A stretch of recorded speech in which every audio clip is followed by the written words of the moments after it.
Ayun, na-pre-order ko na tong libro na to. Pwede ko nang bilhin. Let's go check out. Lo! Ang ba yan? Bakit insufficient funds? Kaano ko lang Dideposito ko pa lang Father, Oh, alam mo ba na tapos ng tag-ulan? di nga. Bakit? Paano mo nasabi? Kasi Father, ang init. Oh, Hindi, wow. tsaka, ano bang problema mo? Parang, Oh, di, ikaw na maraming pera. Ikaw na maraming dato ngayon, ano ba girl. nangyari? Hindi kasi, meron akong pre-order na libro. Akala ko meron pa akong pera pambayad online. Kaso wala na raw. Kulang Oh, na raw. gusto mo ba? Magkano ba yan? Ito lang naman. Pads! Oh. Pads! Oh, teka, Pads. Akala ko magbabay ka ngayon. Ano nangyari? Hindi nakakala ko. Actually, si Baymax to. Naalala mo si Baymax? Di ba kotse si Baymax? Hindi naman siya gulong, di ba? Yun na nga. Oh. Yung kotse, naging gulong na lang. Kinapos na naman tayo, Pads. Father, binenta na. Huwag kayo iiyak. Hello mga copy mates, nandito tayo sa tindahan ni Chabi. Hoy, hello mga pads. Parang namumblema kayong sa pera ngayon Hindi kasi meron lang akong chinek in dito sa online shopping. Kaso kulang daw yung funds ko Sabi ng bangko Ito naman, yung kotse, Yung binenta. kotse ko, wala. Naging gulong na lang. Naging gulong, butas pa nga yung gulong, pare. Tuturuan ko po kayo paano magtipid ng pera, pads. Talaga? Paano bang role mo? At mukhang bago-bago ka ng role kada episode. Oo nga Ano po ako, pads? Business mentor po. Ano, tormentor? Sige! Business mentor. Ang magandang pag-usapan natin ngayong episode ang tungkol sa pagtitipid. At pag-iipon. At pag-iipon at saving for the rainy days. Wow. Dito lang sa Kape at kampay.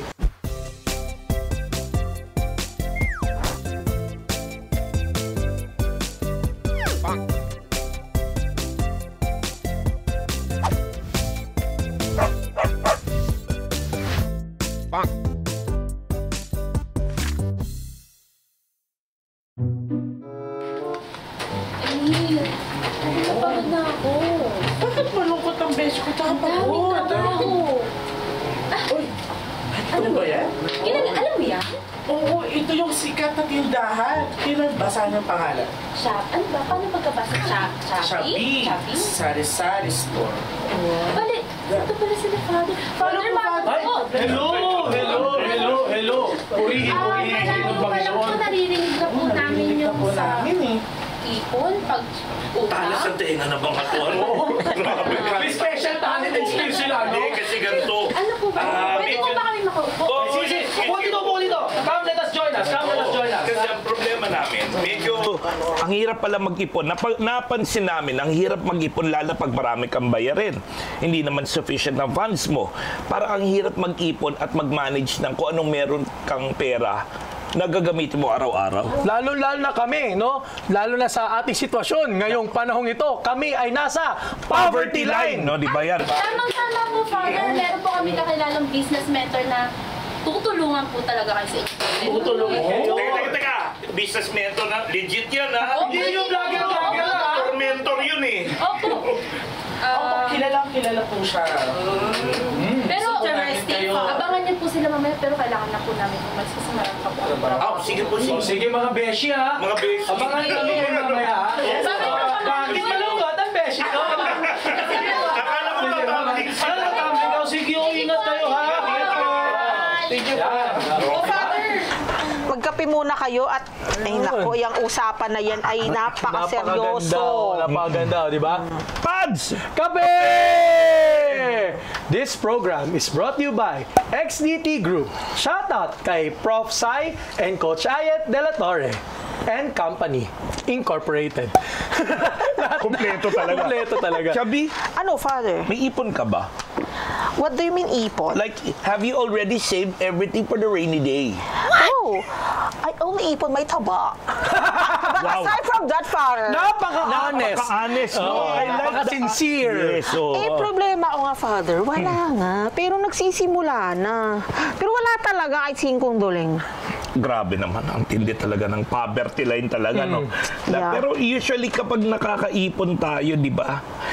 Siyempre, naiipon natin pera. Di ba?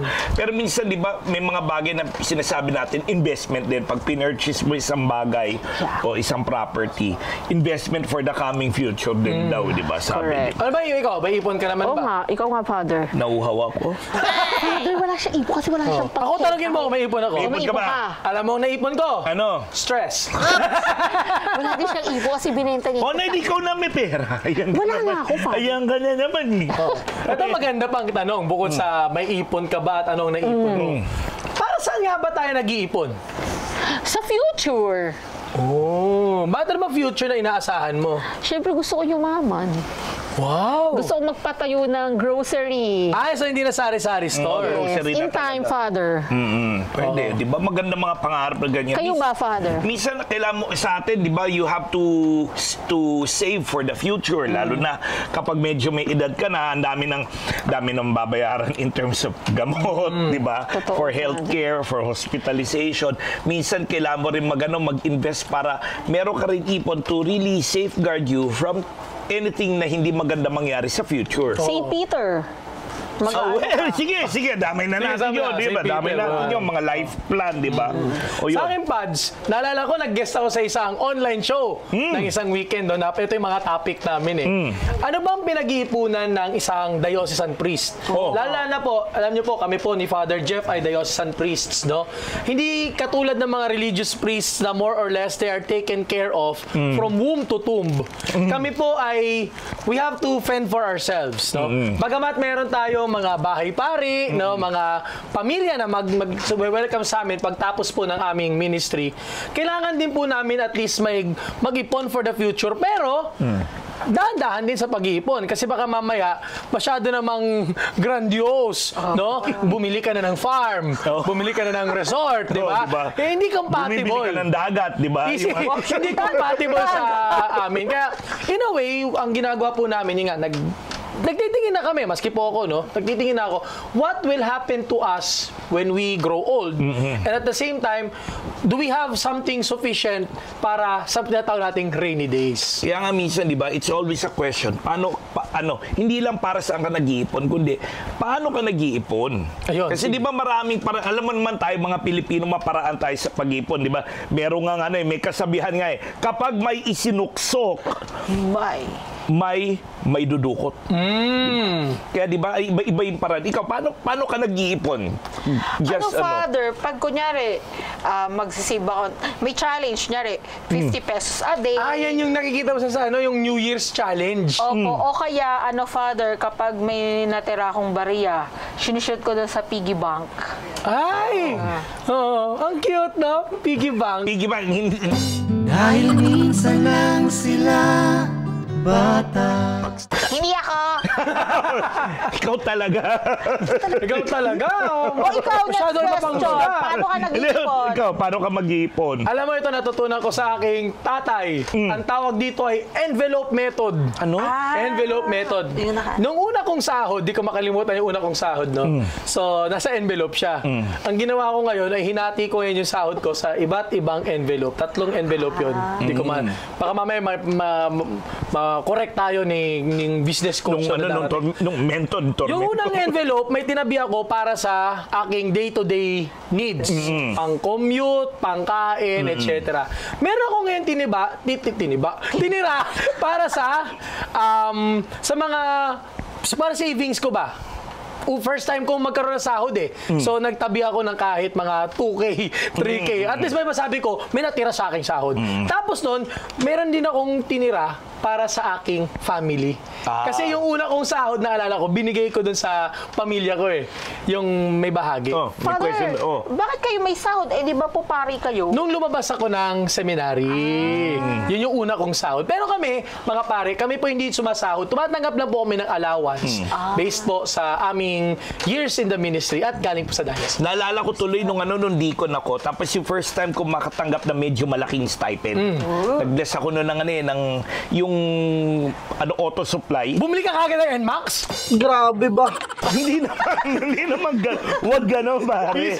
Hindi ko pa tayo nung di ko nag-bless ako ng isang auto shop. Medyo malaki. Tapos may nagsabi sa akin, nag-advise sa akin, Rev, wag mong gastusin yan. I-input mo sa bangko yan kasi pagpari ka na at kailanganin mo, at least meron ng seed money. Kaya para mula doon, pero meron kang pwedeng amount na yun yung magiging pocket money mo, pero yung the rest, yun na ilalagay mo sa bangko. May naalala din akong ganyan, no? Usapang blessing. Lalo pag pre-diaconal, pati deacon. Isa din sa natutunan ko sa envelope method, itatabi mo na ganyan para sa ordination mo. Ay, tama, correct. So, for example, may natanggap kang gift. Ang ginagawa ko is a percentage of that gift, talagang itatabi ko kasi ang purpose nun is for the ordination. Pag inordinahan po kasi kami, ang dami nating gastusin. Bibili ka ng vestment, magpapakain ka ng sangkaterbang tao. Ano pa? Mga yung imbitasyon, mga retreat, gano'n. So, kailangan po naming magtipid. Kaya tanang ginagawa ko po nun is yung envelope, tatanggalin, may part na itatabi ko talaga for that purpose. Alam mo, di ba, tayo nga mga Pilipino, sabi nga, ang mga Pilipino mahilig sa mga salawikain tungkol sa pag-iipon, di ba? Yung mag-ipon sa tag-init upang may makain ka sa tag-ulan. Kaya ibig sabihin, may pinaghahandaan yung mga iniipon mo. Di ba yan yung langgam? Pag pumupunta sa mga lupain kapag tag-init, tapos doon, magsisave siya para sa rainy day, meron pa siyang food. Akala ko yung langgam na nakita ng prutas, yung pag tawag siya na ibang langgam, pagdating nila, wala na yung prutas. Meron din akong quotes. Ano yan? Kinot-quotes. Mag-ipon para sa outing, pati na sa wedding. Ayos! Kaganda naman. Kaganda. Yun, diba? Ang tanong, may ipon na ba? Wala nga. Saan napunta lahat sa outing? Nasa tiyan. Sabi ko na Mabuhay ang Samji. So yun, ngayong pag-uusap talaga natin, siguro yung mga televiewing iniisip na parang, ano ba itong mga pare ito? Ba't pag-usapan natin pera? Kasi part naman po ng practical Christian living, hindi lang yung ating pananampalataya, hindi lang yung ating pagsunod sa daan ni Kristo, kundi yung tamang paggamit o stewardship ng anumang pinagkakalob ng Diyos sa atin. Naalala ko, may mga previous episodes tayo galing sa iba't ibang mga seasons kung saan yung stewardship na pag-usapan natin na tayo ay katiwala ng Diyos. At the same time, I think last episode natin tungkol sa time management. Kasi pinagkatiwala din sa atin ang panahon. Ngayon, pag-usapan naman natin yung mga material resources natin na nagmula sa Diyos at babalik din sa Diyos ay atin ding dapat alagaan. O nga, kumpleto na from physical health, tapos to yung oras natin. Ito, yung anong meron naman tayo, di ba? Pero Pats, kailangan natin mag-issue ng disclaimer. Sige yan, disclaimer. Disclaimer ha! Striktong patnubay at gabay ng magulang ang kailangan. Una sa lahat, hindi po kami eksperto pagdating sa larangang ito. Ito po ay hango lang sa aming personal na karanasan. No? Bilang mga tao. Tapos, ang disclaimer din po natin, iba't iba po tayo ng paraan ng pagtitipid, iba't ibang paraan ng pag-iipon. Kaya siguro, your ways could be better, pero maganda, share. Comment below. Comment ninyo, paano kayo mag-ipon, paano kayo magtipid. Yun. At isa pa, hindi man po kami eksperto, pero meron po tayong naimbitahan na eksperto na tutulong sa atin para mas maintindihan natin itong paano ba natin i-manage ang mga binigay sa ating biyaya ng Diyos. Siyempre, wag nating kalimutan, sabi nga ni Jesus, store up for yourselves treasure in heaven, because where your treasure is, there will your heart be also. Ayun. Kaya dapat yung ating pag-iipon, sabi nga, conscientious spending, conscientious saving. Na hindi ka lang nag-iipon ng pera para lang may magastos. Kundi, pinag-iisipan, pwede nga, pagdasalan mo muna bago ka bumili ng kahit ano. Dahil meron tayong kasabihan. Ano? Your ipon is your treasure. Wow! Diba? Kaya napaganda mga kapemates dito sa ating talakayan ngayong araw na ito. Halina, pag-aralan natin ang isang munti at humble na paraan para maintindihan ang tinatawag nating financial management dito sa Kape at Kampay, mga tol! Pautangan na kita, Father. Ayun, ang daming pera. Nagpapaypay ng pera, oh.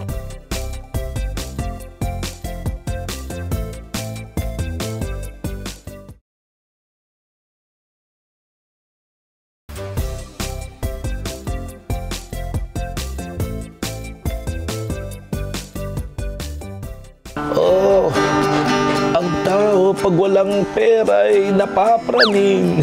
Father, Hindi malaman ang may gagawin. tanong ako. Ah, Evil po ba talaga ang pera? Ano? Masama po ba talaga yumaman? yung pera naubos na, oh. Nakukuha na Ay! kamay. Okay na. Basta sumipot yung kamay na yan. Ay, nako. Alam mo, maganda yung tanong ni Chubby. Kasi ito ay karaniwang tanong ng mga tao, lalo na medyo hindi pa masyadong well-versed padating sa ating pananampalataya. Kasi para sa Bible, para si Jesus, para sinasabi niya na okay lang at masaya nga maging mahirap. Di ba? Yun ba sinasabi ni Jesus, masama po ba ang yumaman? Kasalanan po ba magkaroon ng pera, Father? Kasi, hindi, real talk lang naman. Maraming teachings si Jesus about living a simple life. Diba? Beatitudes pa lang eh. Blessed are the poor in spirit. No? Parang pinagpapala yung mga tao na mababang loob at pinagpapala yung mga tao na naghihirap. Yun yung ano, dating sa atin. Pero let's not also forget na si Jesus, He also reached out with people who were living a rather prosperous life. Meron siya mga rich friends. Si Joseph o Arimathea. Si Mary Magdalene. Oh, in a way, di ba? Oo. Kahit si yung magkakapatid, si Martha, Mary and Lazarus, yung holy magkakapatid na yun, di ba? In fact, they were even, itong mga to, yung mga nabanggit mo, Mary Magdalene, the siblings of Bethany, they were supporting Jesus na using their own means, di ba? Si Matthew, mayaman nyo kasi tax syempre. collector yun. Siyempre, mutot yun siguro. Oo, mayayaman pala sila, Father. Oo, yun. So, ibig sabihin, Father, hindi tinuturo ni Jesus na masama ang pera. Hindi. Pero, merong may binanggit si St. Paul tungkol dun eh.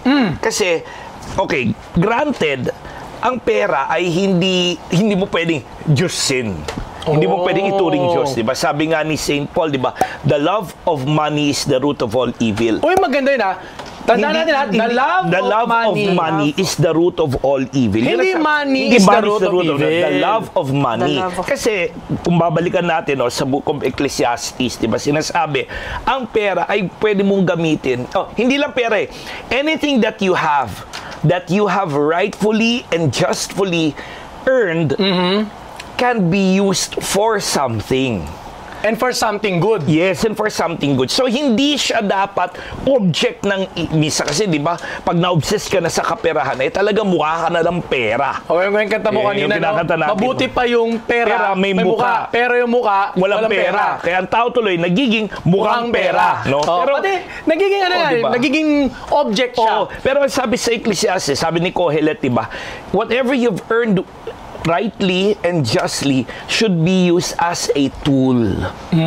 Gagamitin mo bilang instrumento para rin sa kabutihan. Yun naman ang tinuturo sa atin eh. Tandaan natin tool, hindi object. Kasi mag-iba po yung tool sa object. Yung tool, kasangkapan. It's a means towards something. Yung object, ano mangyari? Kapag object, you possess, but in the end, be careful, it might possess you. Yun dati sinabi, gagamitin mo yung pera. Mami, yung pera na ginagamit. Pera na yung, pati pera na yung gumagamit sa iyo. Yun. Kaya kung titignan mo rin, di ba, among the people that Jesus encountered, meron isang talagang sikat na tax collector. Sino? Si Zacchaeus. Ayan ba yung pandak, yung... Hisi ka lang sa mga terminolohiyang ganyan. Siya ay vertically challenged. Siya. Hindi, pero di ba, napuntapan natin yung puno niya sa Jericho, di ba? Pero kasi, di ba, yung kay Zacchaeus, hindi naman sinabi ni Jesus na, iwanan mo na yung pera mo, itapi waldas mo, kundi siya na mismo nagsabi, yung pera na naipon niya, and definitely, hindi niya naipon yun through just means. Di ba nga, kaching-kaching nga ang buhay niya eh. Kaching! Ganon. Di ba? Pero sinabi niya, gagamitin ko to para tulungan yung mga mahihirap. I will give fourfold dun sa mga na-offend ko. Kumbaga, naging paraan pa para magbagong buhay itong si Zacchaeus sa pamamagitan pamamagitan ng tawag ng Diyos. Si Matthew. Oh, yun, si Matthew, di ba? Tinawag din ng Diyos mula sa kanyang customs post. At ang maganda dito, ano ba yung pinanglilista ni Matthew ng utang, di ba? Panulat. Panulat. Yung mismong panulat na yun din yung ginamit ni Matthew, hindi na para gamitin para manlamang ng ibang tao. Ginamit na niya para isulat yung kwento ni Kristo. Kaya yung The Gospel of St. Matthew attributed to the community of Matthew. Of St. Matthew. Oo, tama. Oo. May sasabi ba yung Garden Angel? Hindi, Father, para lang din ako si Matthew and Zacchaeus. Bakit? Kasi, Naglilista ka rin ng utang tulad nila. Hindi yun. Kasi, Father, etong tindahan ko, parang yun na din yung way ko para makatulong din. Kasi yung mga kinikita ko dito minsan, Father, nagluluto ako ng pagkain, tapos sinishare ko din sa mga may Tama yun. Tapos alam mo, may sikreto kami ni Titchabi. Ano? Nagbabalik handog siya sa parokya ko. Ay! Uy! Ang galing. 10%! Ay, ang galing. Wow! Ikapo! Purihin, Father. Ngayon ko lang nalaman. Ngayon mo lang nalaman? May pala tayong secret? Ha? May secret tayo. Secret na lang natin kasi baka mamaya, bakit yung parokya niya hindi mo binibigyan? Bibigyan na tayo envelope mamaya. Pero okay. So, si Zacchaeus, si Matthew.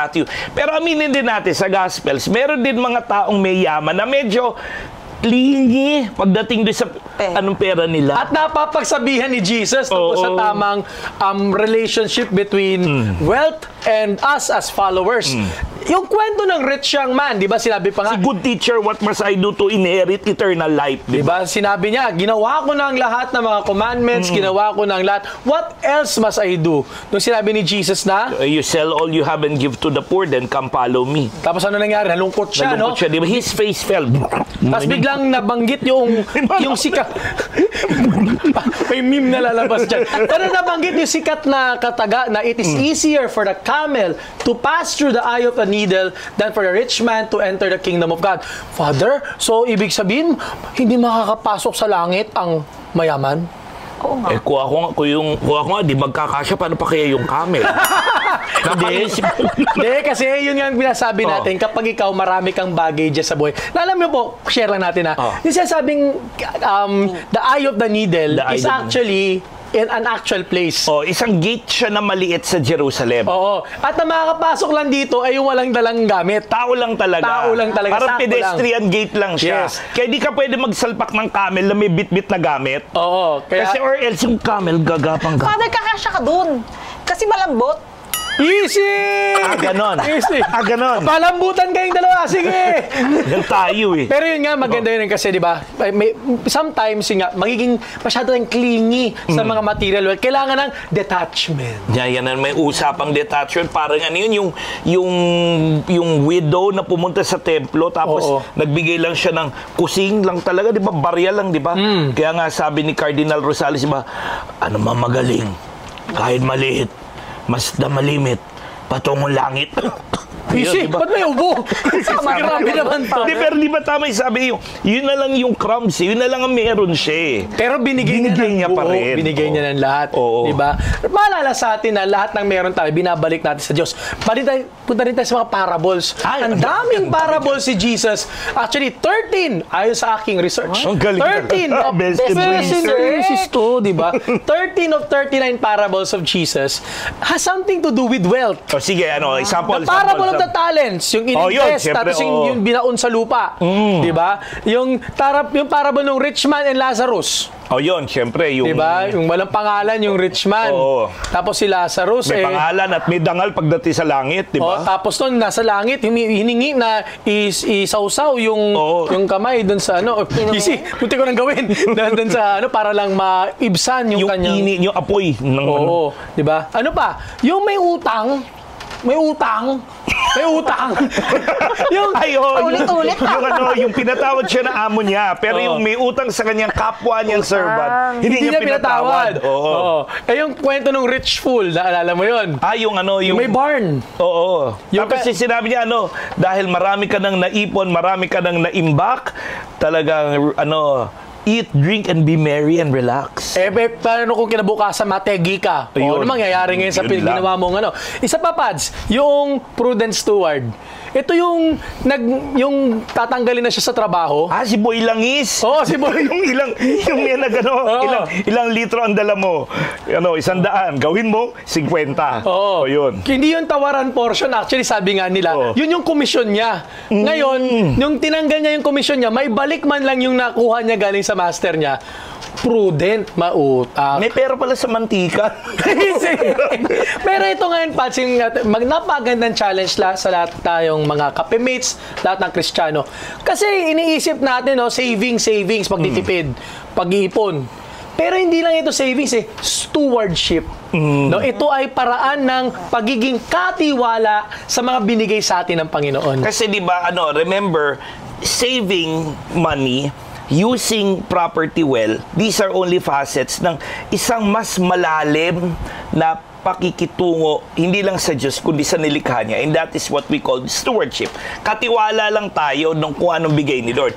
Pwede ka maging katiwala, pero hindi mo gagamitin na maayos. Katiwaldas ang tawag doon. Katiwaldas. So, ano ba yung pag sinabing stewardship? Ito, yung mga past sessions natin. Review. Number 1, tandaan natin, God owns everything. Ang lahat ng meron tayo. Siyempre, sabihin natin, Father, pinaghirapan ko naman yan. Work of our hands naman yan, Father. Pero tandaan natin, even the opportunity to work, the chances given to us to share our talents, and even our talents and our life itself, biyaya yan ng Diyos. So, everything has to be dealt with gratitude sa generosity ng Diyos para sa atin. Yon. Number 2, remember, my dear friends, we are stewards. At maganda nga yung salitang katiwala. Pinagkakatiwalaan tayo ng Diyos, suklian natin yung tiwalang ito sa paggamit ng wasto sa kung ano naman ang binibigay sa atin ng Panginoon. Time, talent, treasure, opportunities, friends, family, relationships are true treasure. Oo. Diba? Pero tandaan natin, bawat treasure, number 3, every treasure, every wealth is a blessing. Biyaya yan. Kaya maging thankful din tayo at maging humble sa paggamit ng mga biyayang to sa tamang paraan at sa tamang panahon. O kaya meron tayong babala. Number 4, we cannot serve both God and mammon. Babala. Hindi, yung mammon, hindi yung pagkain na. Ano yun, nabibili ko sa gold nila. Easy, hindi yun. Hindi yun.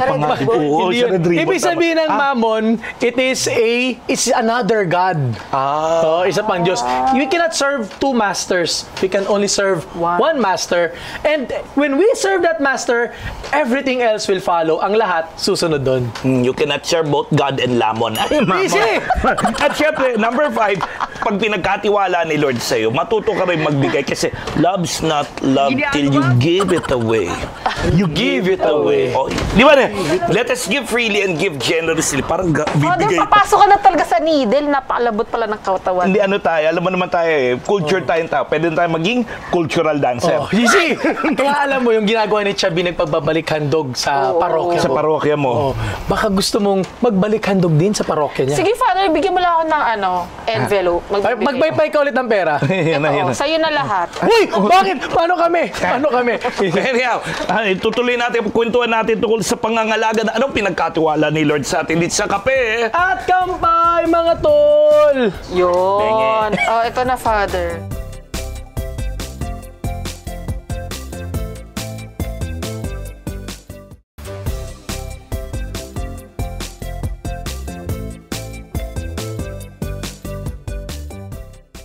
$1,000, 1,000, 2,000, 2,000, 3,000, 3,000, 4,000, 4,000, 5,000 pieces! At magdiyo ang mga nasa koral! Akin na. Okay, sige pa. 1, 2, 3, 4, 5. Ito na po ang ating paboritong segment. Of ang course. life hacks, no? Fathers, Ano? darating tayo bisita. Darating si Mayor? Hindi. Sino ba? Si Coach. Si Coach Mobs? Si Coach Ansay? Basta, ayan na lang siya, lalabas na siya, Si Coach Maki? Ayan na, lalabas na. Asan na? Si Coach. Ayun. Ayan na. Ay. Asan? Ayan na. Ay, hello po. Hello po. Hello po. Parang kilala ko po kayo. Pakilala mo. Parang nag-visa po ako sa inyo isang araw. Pakilala sa televiewing natin. Opo, nice po namin pakilala sa inyo. Sige, pakilala mo sarili mo. Nakakahiya naman. Pakilala mo. Don't shy. Don't shy. Dito po yan. Pakilala niyo po kayo. Hi everybody! I'm Coach Ayet. Yan. Ayun lang, okay na Opo. Siya po yung kasama po natin.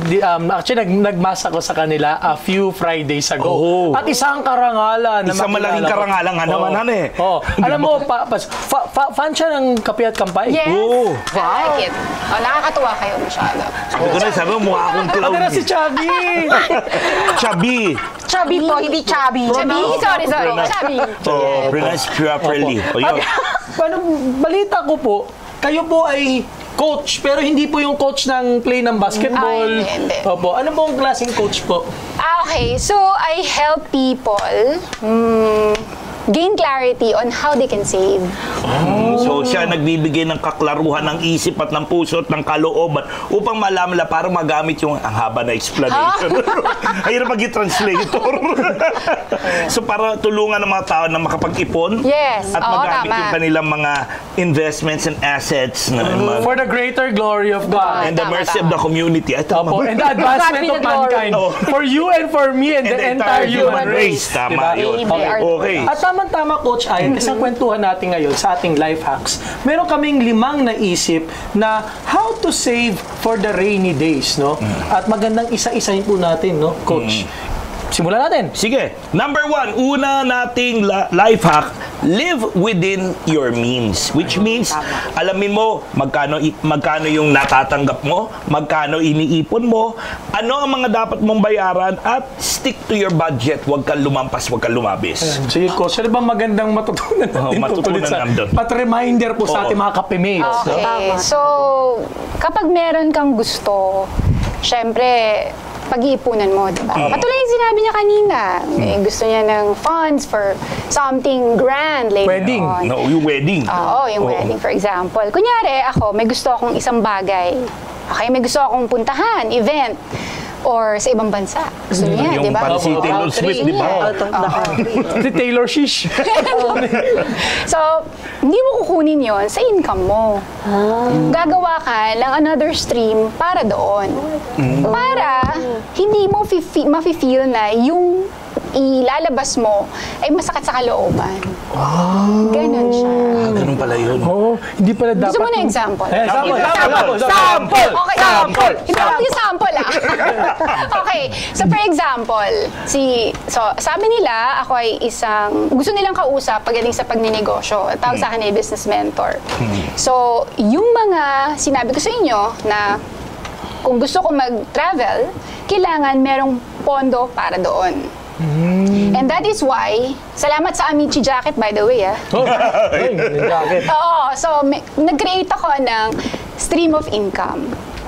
So since gusto ko nagbabiyahe palagi. Madam, yung stream of income, ano nga ba ito yung... ito yung parang, aside from sa nakukuha mong sweldo, kunyari, ikaw ay empleyado or meron kang nakukuha, isa yon. Yung another way of getting it is iisip ka ng possible na pwedeng makakuha ka ulit ng pera. Racket ka, ganun. Ganun, racket. Magmimisa tayo sa mall. Tapos na nandun yung may microphone din sa labas. Ganun. So, for example, ito. Naka-plug na ako. So, for example, ito ay isang negosyo na tumutulong sa mga tao to get clarity on their businesses. And then, sabi ko, gusto ko mag-travel. So, ito, kailangan masustain siya. May mga bayarin sa buwis. Diba? Kapag rehistrado kang negosyo, dapat compliant ka kasi yun yung for the love of the country. Right? Hindi lang for love of the game. Correct. And then, may sinasabi rin silang divine investment. Bagay sa inyo. Divine?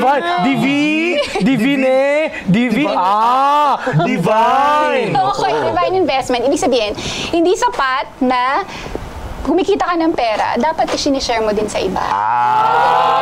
sinabi nyo kanina eh. Galing. So, ibig sabihin, mali pala yung ginagawa natin na minsan, nagigilty po kami, mag-iipon kami, pero hindi kami, ang kakainin lang namin ay asin at bigas, no? Ganun. Yung pala kasi kinukuha natin yung ating panggastos dun sa ating pang-personal Sa needs. pala, yung envelopmental Envelopmental method. mentality mo na, yung meron kang i-apportion. Correct. Okay. Kasi sinasabi natin, di ba, dapat ililista. So, tama naman yun. So, going back to my sample. So, another stream of income, dahil gusto kong magbiyahe palagi, gumawa ko ng panibagong business. So, ito yun. Nakatago. Ang daming business. Siyempre, na-iko! Baliktaran. Baliktaran, ang galing. Para pala to short si Pacquiao, ang daming commercial.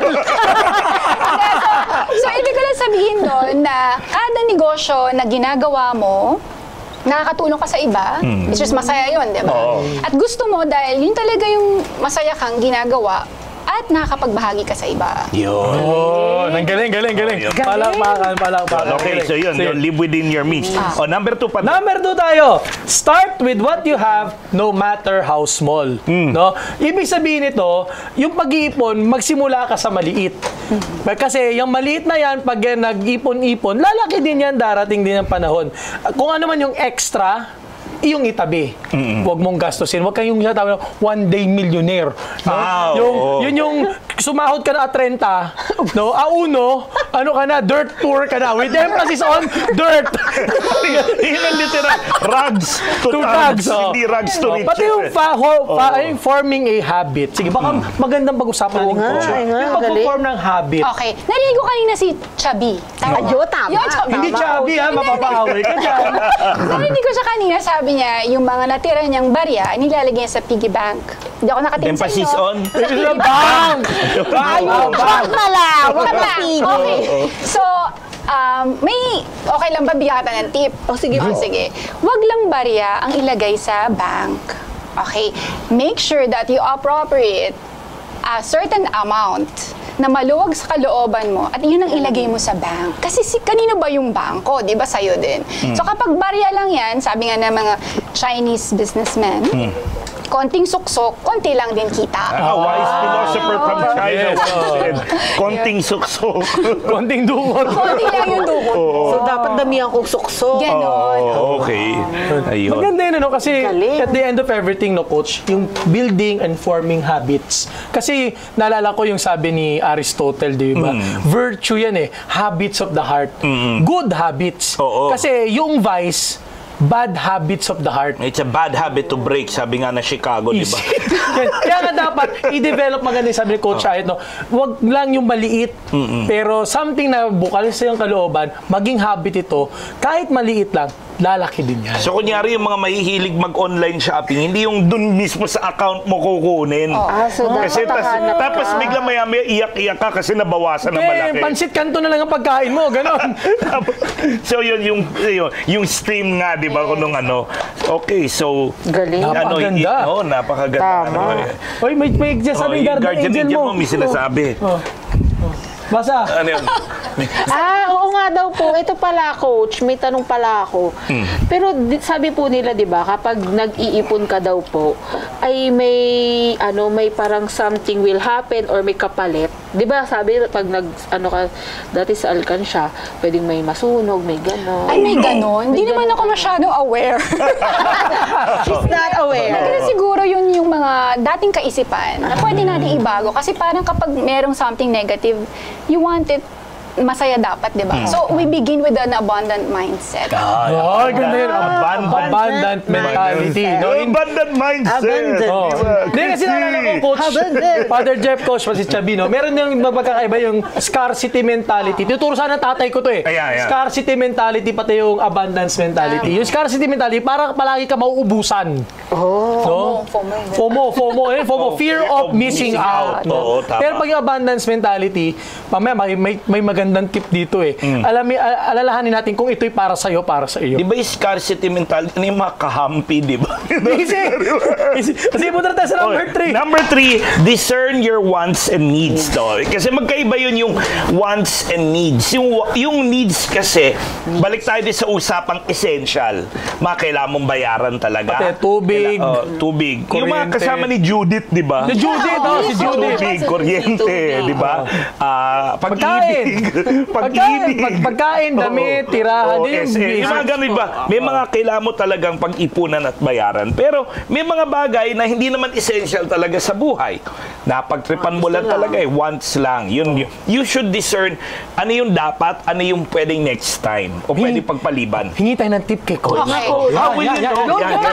Yung needs and wants, Coach. Alam niyo na ba yung T? Paano mag-discern? Letter T siya. So mag-drawing kayo yung letter T sa papel. Si Ultraman to, di ba? Ayan. Letter T siya. So yung nasa left, lalagay mo dun lahat ng pros. Lahat ng benefit mo. If you're thinking of, gusto ko to, ito lahat ng benefit ko. Tapos yung sa kabila, lahat ng cons. Kapag na-weigh nyo na mas marami yung pro, edi go for it. Pero kapag mas maraming cons or pantay lang, isipin mo muna, matulog ka muna, breathe in, breathe out, pa-purchase ko ba to? Or itutuloy ko ba to? Ganon. T-process. Kasi ganun.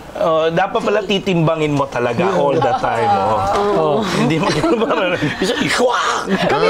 Kami rin, Coach, merong T. Ano daw? Team Payaman. Ganun kami sa TV Maria. Ay, talaga? Anong ginawa ninyo? Parang nag-start sa 60 pesos. Bawat araw tataas po siya. Kunyari ngayon, 60, bukas 61, 62, hanggang 300. Wow. So, ang maximum labas yun. ang labas ng pera noon hanggang this November. Wow, ang yaman. Meron kami pinakamayaman noon. May mayaman na. Ganun talaga kapag di ba? Pero maganda yun, Coach. Kasi ang dami namin pera nung bear. So, walang borrowing of money on that fund? Kasi, may bantay. May bantay. Tsaka Coach, Yung meron bantay, lalagyan. dapat may mga Bawat armas. tao may sariling lalagyan. May vault. Nakatago siya sa vault. Tapos may pinipirma sila. Nakapaligot si Kumi doon.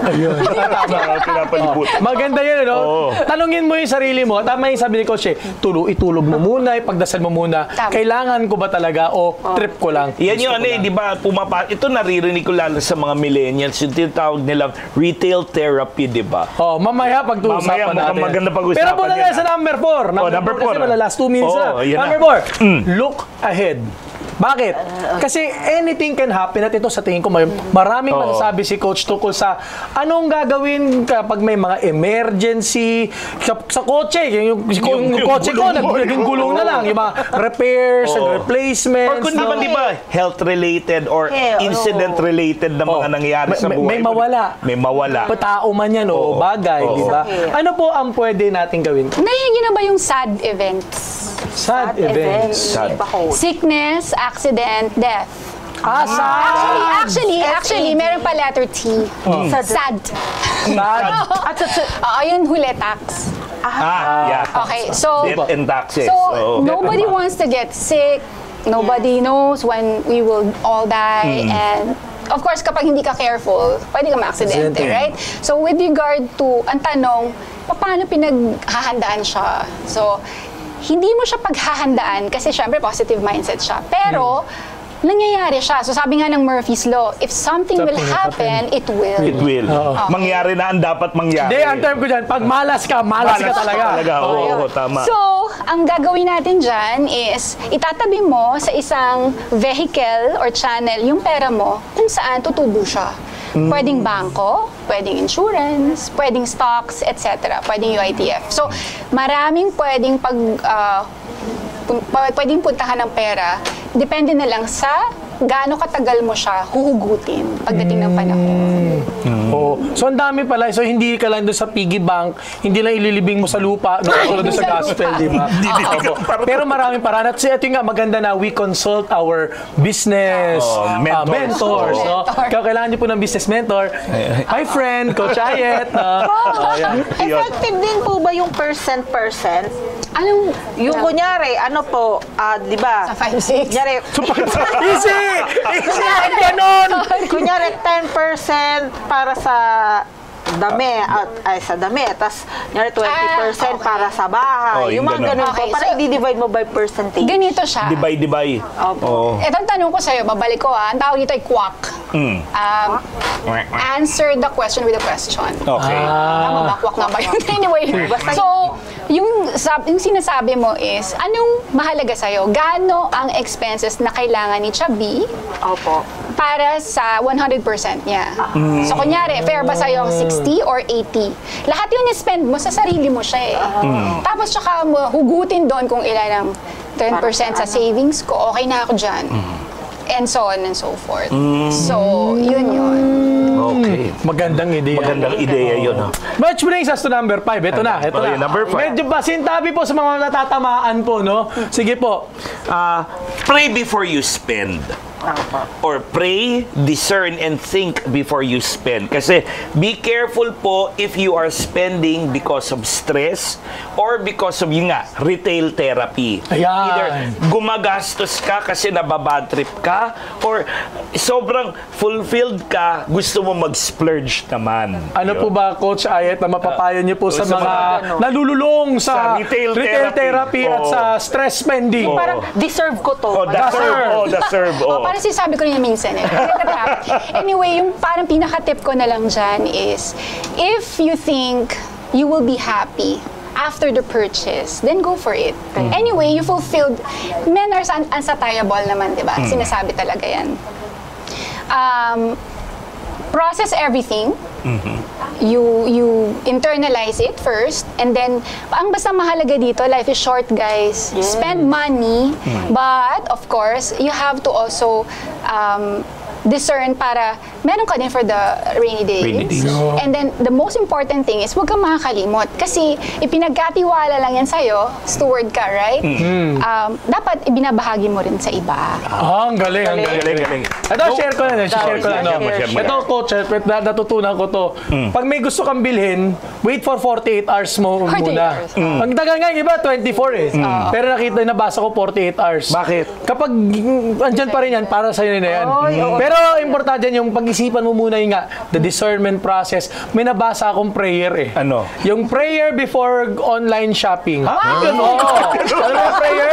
Lord, grant me contentment. No? Kasi nga minsan yung mga gusto natin, meron na tayo, hindi lang tayo nakukontento. Yun nga eh, di ba? Tama. Napakaganda, no? Ng ating extended. Napaka-extended. Pasintabi po sa mga natagalan. Pero yun po, no? Life hack po. Salamat. Salamat kay Coach. Salamat. Kaya isa-isayin natin muna. Replay. Number 1. Life hack. Una, live within your means. Know your sources, write down your expenses, plan, and stick to your budget. Number 2, start with what you have no matter how small. Kahit gaano kaliit, basta malimit, dadami din yan. Oo. Number 3, discern your wants and your needs. Sabi nga, i-discern mo ano yung mga pros and cons, ano yung dapat, ano yung pwede namang next time na lang, or pag-ipunan mo pa. Number 4, look ahead. Anything can happen. Kaya dapat lamang we should prepare ourselves for the rainy days. I am ready. Ay, parang tayo na. Sa ulat panahon yun. Number 5, pray, discern, and think before you spend. Hindi po solusyon ang retail therapy o stress spending. Tandaan, kung para sa iyan, gamitin mo, pero huwag mong kalimutan, katiwala ka ng pinagkaloob ni Lord. Kaya maraming salamat po kay Coach Ayet. Thank you. Salamat po, salamat. Power! Opo. Kaya maraming salamat po, Coach Ayet. At huwag kayo maglala, dadalo kami soon. Teka, ito yung dalawa kanina. Ano po magpapakonsult sa overbreak na tayo? Sorry. Business. Sige. Sige po. Salamat po. Good news ulit kami sa inyo. Okay na, sige na, dahil time is up na. Pabalik tayo sa final segment ng Kape at Kampay! Ayos to ah.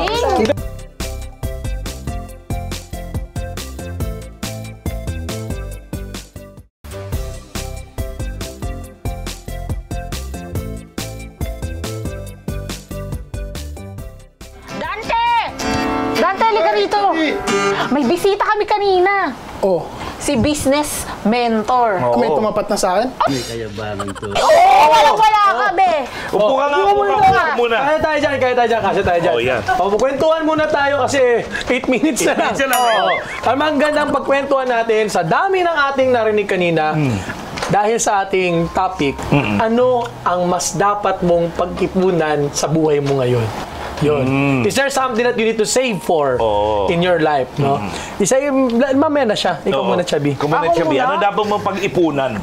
Siguro, Father, pangarap para sa sarili ko. At saka, pasensya. Maganda mag-ipon ng pasensya, no? Kasi Father, yung dalawang yun, di ba, parang isa yun sa tumutulong para magsumikap ka pa sa lahat ng hamon ng buhay.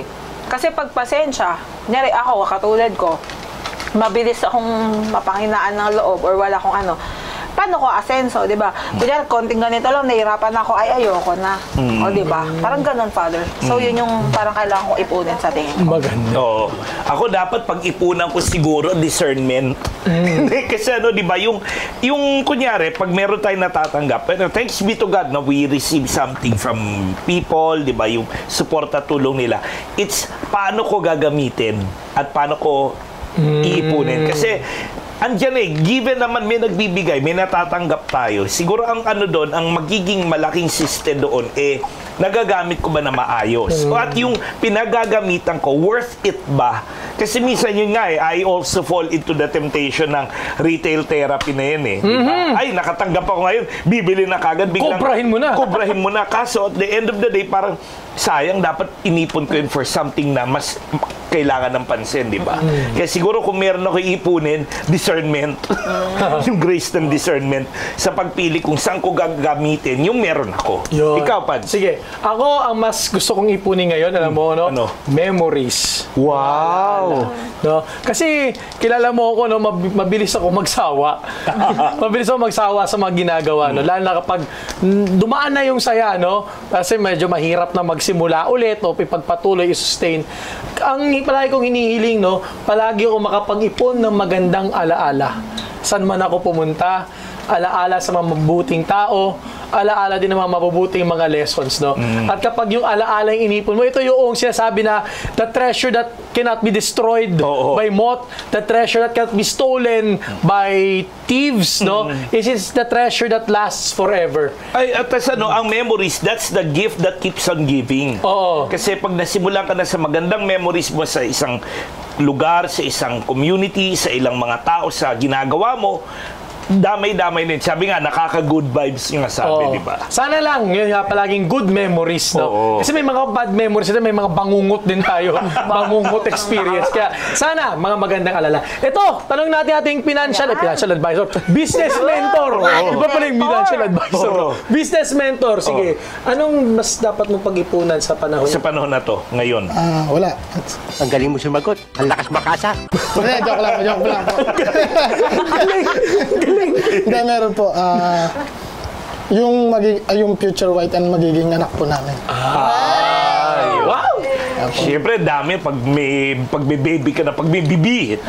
Yung magiging future namin sa paglabas ng baby, ganyan, kailangan pag-ipunan para sa paglaki niya, ganyan. Kailangan dapat pag-ipunan natin ngayon kasi tatay na tayo Wow! Congratulations! Sana all! Lumapot sa langit, ha? May baby shower! Baby shower! Yung manaliligo! Pero maganda yung at least naging experience ito ng ating business mentor, no? Business mentor talaga. Kasi nga darating yung panahon, no? Itong mga gifts ito, blessing to. Yung para sa iba, disgrasya ang tingin nila di ba? Parang trahedya, pero maganda yung mindset.